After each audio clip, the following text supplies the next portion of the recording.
तो दोस्तों आज हो गया 4 सितंबर 2022। यूपी समेत देश दुनिया की सभी ताज़ा बड़ी खबरें लेके आए हैं सिर्फ आपके लिए। चलिए फाफड़ खबर शुरू करते हैं। उससे पहले चैनल को अब तक सब्सक्राइब ना किया हो तो फाफड़ चैनल को सब्सक्राइब कर दें, लाइक कर दें, शेयर कर दें ताकि इसी तरह की खबर आप हर रोज देख सकें। चलिए शुरू करते हैं आज की पहली बड़ी खबर। आम आदमी पार्टी के राष्ट्रीय संयोजक अरविंद केजरीवाल गुजरात विधानसभा चुनाव को लेकर लगातार प्रदेश की यात्राएं कर रहे हैं। इस बार 2 दिवसीय दौरे के अंतिम दिन अरविंद केजरीवाल ने भारतीय जनता पार्टी पर जमकर हमला बोला और पार्टी के पन्ना प्रमुखों से अपील की है कि वे आम आदमी पार्टी से जुड़ें।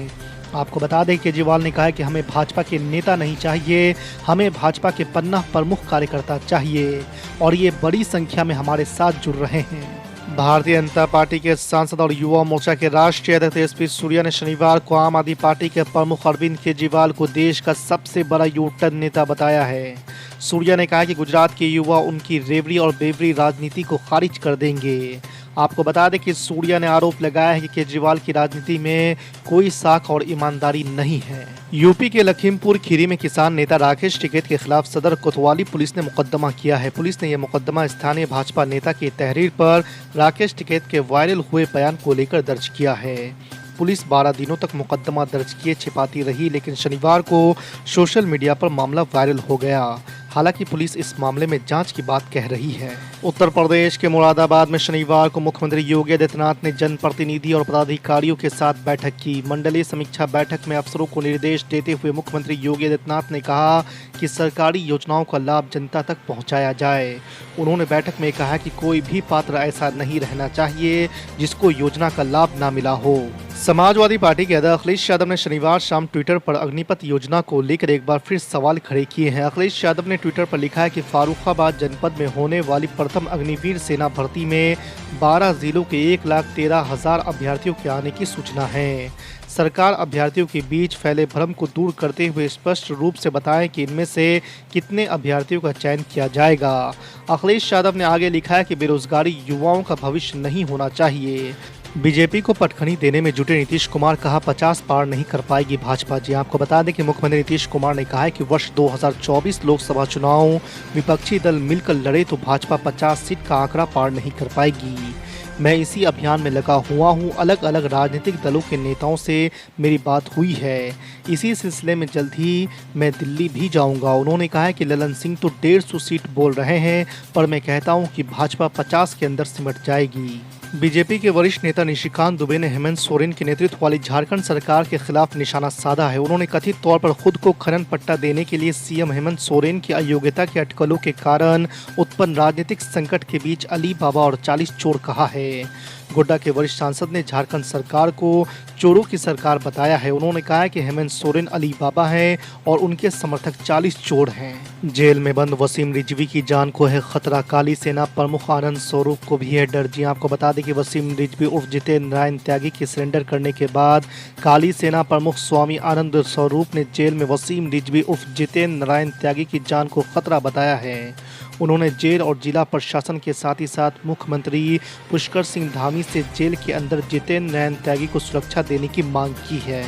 असदुद्दीन ओवैसी ने गृह मंत्री अमित शाह और तेलंगाना के मुख्यमंत्री के चंद्रशेखर राव से हैदराबाद रियासत के भारत में विलय के दिन को नेशनल इंटीग्रेशन डे के तौर पर मनाने का आग्रह किया है। आपको बता दें कि बीजेपी ने इस दिन को लिबरेशन डे के तौर पर मनाने का प्रस्ताव किया है, जिसके जवाब में असदुद्दीन ओवैसी ने दोनों नेताओं को एक पत्र लिखकर अपनी मांग रखी है। आपको बता दें कि असदुद्दीन ओवैसी हैदराबाद से सांसद है और एमआईएम के प्रमुख भी हैं। ईसाई समुदाय पर हो रहे कथित हमलों को लेकर सुप्रीम कोर्ट ने गुरुवार को गृह मंत्रालय को सख्त निर्देश दिए हैं।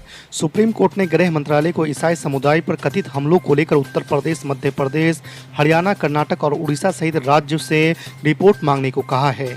आपको बता दें कि एक जनहित याचिका की सुनवाई के दौरान कोर्ट ने ये आदेश दिए हैं। अरुणाचल प्रदेश के बाद अब मणिपुर में भी जनता दल यूनाइटेड को तगड़ा झटका लगा है। शुक्रवार को जेडीयू के 6 में से 5 विधायक राज्य की सत्ताधारी पार्टी बीजेपी में शामिल हो गए हैं। इसी के साथ प्रदेश की 60 सदस्य विधानसभा में बीजेपी विधायकों की संख्या बढ़कर अब 37 पहुंच गई है। विधायकों की ओर से यह कदम पिछले महीने बिहार में बीजेपी और जेडीयू के रास्ते अलग अलग होने के बाद उठाया गया है। श्रीलंका के पूर्व राष्ट्रपति गोटबाया राजपक्षे शुक्रवार को थाईलैंड से स्वदेश लौट आए हैं। खराब आर्थिक संकट और उनकी सरकार के खिलाफ बड़े पैमाने पर विद्रोह के बाद राजपक्षे करीब 2 महीने पहले श्रीलंका छोड़कर भाग खड़े हुए थे। राजपक्षे के खिलाफ विद्रोह इतना भयानक रूप ले लिया था कि उनके इस्तीफे की मांग पर अड़े प्रदर्शनकारियों ने राष्ट्रपति भवन पर धावा बोल दिया था, जिसके बाद 13 जुलाई को राजपक्षे देश छोड़कर भाग गए थे। छत्तीसगढ़ के मुख्यमंत्री भूपेश बघेल ने शुक्रवार को कहा है कि उनके राज्य में भी जल्द ही ईडी और आईटी विभाग के छापे पड़ते नजर आएंगे, क्योंकि झारखंड के सत्तारूढ़ गठबंधन के विधायक रायपुर के पास एक रिजॉर्ट में ठहरे हुए हैं। आपको बता दें कि राजधानी रायपुर में हेलीपैड पर पत्रकारों से बात करते हुए सीएम बघेल ने भारतीय जनता पार्टी पर निशाना साधते हुए कहा है कि उसे लोकतंत्र में विश्वास नहीं है। वरिष्ठ नेता गुलाम नबी आज़ाद के बाद कांग्रेस से इस्तीफा देने वालों की मानो झड़ी सी लग गई है। बताया जाता है कि शुक्रवार को गुलाम नबी आज़ाद के समर्थन में जम्मू कश्मीर से 20 और कांग्रेस नेताओं ने इस्तीफा दे दिया है। आपको बता दें कि गुलाम नबी आज़ाद ने अगस्त में कांग्रेस में सभी पदों से इस्तीफा दे दिया था। अपने इस्तीफा में उन्होंने कांग्रेस नेतृत्व और राहुल गांधी पर कई सवाल उठाए थे।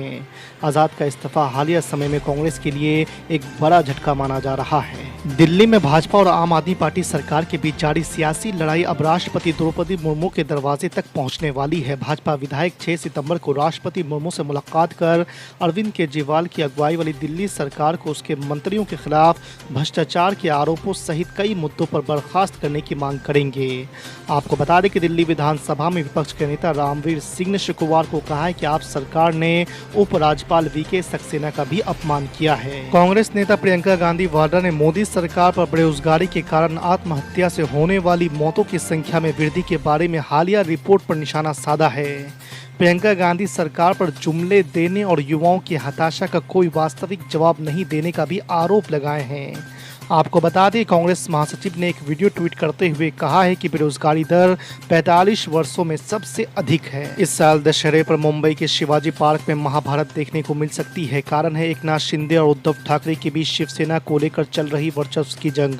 आपको बता दें कि मुंबई नगर निकाय के मुताबिक दशहरा रैली के लिए शिवाजी पार्क की बुकिंग के लिए उद्धव ठाकरे और सीएम एकनाथ शिंदे दोनों समूह की तरफ से आवेदन आए हैं। ममता बनर्जी को हाई कोर्ट से फिर लगा झटका, सीबीआई ही करेगी शिक्षक भर्ती घोटाले की जांच। जी हां, आपको बता दें कि शिक्षक भर्ती घोटाला मामले में पश्चिम बंगाल की मुख्यमंत्री ममता बनर्जी को हाई कोर्ट से बड़ा झटका लगा है। कोर्ट ने कहा है कि शिक्षक भर्ती घोटाले की जांच सीबीआई ही करेगी। दरअसल कलकत्ता हाई कोर्ट की एक खंडपीठ ने प्राथमिक विद्यालय शिक्षक भर्ती मामले में सीबीआई जांच कराने के सिंगल बेंच के आदेश को शुक्रवार को बरकरार रखा है। भारत के समुद्री इतिहास में अब तक के सबसे बड़े जहाज आईएनएस विक्रांत को शुक्रवार को भारतीय नेवी को सौंप दिया गया है। सबसे बड़े जहाज होने के साथ ही आईएनएस विक्रांत पहला स्वदेशी निर्मित विमान वाहक पोत है। इसके साथ ही भारत उन चुनिंदा देशों की फहरिस्त में शामिल हो गया है जिनके पास ऐसे बड़े युद्धपोतों के निर्माण की घरेलू क्षमताएं हैं। हालांकि इस मौके पर हैदराबाद के सांसद असदुद्दीन ओवैसी ने प्रधानमंत्री मोदी पर जमकर निशाना साधा है। उन्होंने कहा है कि भारतीय नेवी को तीसरे एयरक्राफ्ट की भी जरूरत है, लेकिन मोदी इसकी इजाजत नहीं दे रहे हैं। कांग्रेस पार्टी ने दावा किया है कि केंद्र सरकार उन किसानों को नोटिस जारी कर रही है जो कि पीएम किसान योजना के लिए योग्य नहीं है। पार्टी की तरफ से कहा गया है कि सरकार गरीब अन्नदाताओं से रिकवरी भी करने वाली है।